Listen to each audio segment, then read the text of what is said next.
নমস্কার বন্ধুরা, রুবিস কিচেনে সবাইকে স্বাগতম। আজকে তোমাদের সাথে মাছের তেল রান্নার রেসিপিটা শেয়ার করছি। মাছের তেল রান্নাটা করতে কি লাগছে: বেগুন, টমেটো, পেঁয়াজ কুচি আর আস্ত লঙ্কাটাকে মাঝখান দিয়ে ফেলে নিয়েছিলাম। আর মাছের তেলটা আমি ভালো করে ধুয়ে রেখে দিয়েছি।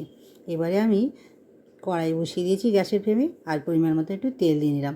আগে থেকেই অনেক তেল দেবো না, কারণ মাছের তেল থেকে অনেক তেল বেরায়, তো সেক্ষেত্রে তেলের পরিমাণটা একটু কম দিয়ে নেব। এই তেলে আমি কালো জিরে একটু ফোড়ন দিয়ে নিলাম। এখন আমি বেগুনগুলো ভালো করে ভেজে নেব। বেগুনগুলো ভাজা হয়ে গেলে এরই মধ্যে আমি পেঁয়াজ কুচি, লঙ্কাটা কুচি করে নিয়ে আস্ত করে নিয়েছিলাম, আর টমেটোও দিয়ে নেবো। ভালো করে আমি ভেজে নেব। এগুলো একটু ভালো করে না ভাজা হলে তেলটা দিতে পারবো না, না হলে তেলটা গলে যাবে, এগুলো আস্তে আস্তে থেকে যাবে। সেই জন্য এগুলো আগে ভেজে নেব। ভাজার সময় একটু নুন আর হলুদ আমি দিয়ে নেব, তাহলে হলুদের গন্ধটা করবে না তেল দেওয়ার পর। তেলটা দেওয়ার পর দিয়ে একটু জিরে গুঁড়ো দিয়ে নেব, আর একটু লঙ্কার গুঁড়ো দিয়ে নেব। সমস্ত গুঁড়ো মশলাগুলো একসঙ্গে দিয়ে ভালো করে আমি ভেজে নেব।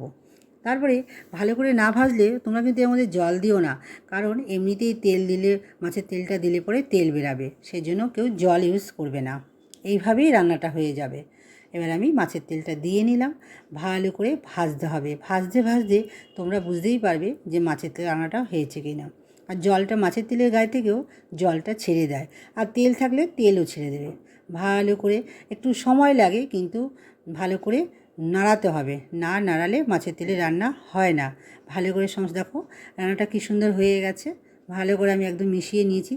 তেলটাও অল্প ছেড়েছে মাছের তেল থেকে। যাই হোক, একদম ঠিকঠাক, বেশি তেলও বেরায়নি আর কম তেলও হয়ে গেছে। এবার আমি নামিয়ে নিলাম একটা বোলের মধ্যে। কেমন হয়েছে, নামানোর আগে আমি মিষ্টি আর একটু গরম মশলা দিয়ে নিয়েছিলাম। কেমন হয়েছে অবশ্যই কমেন্ট করে জানাবে। চ্যানেলটি সাবস্ক্রাইব করে দিও। চলো, টাটা।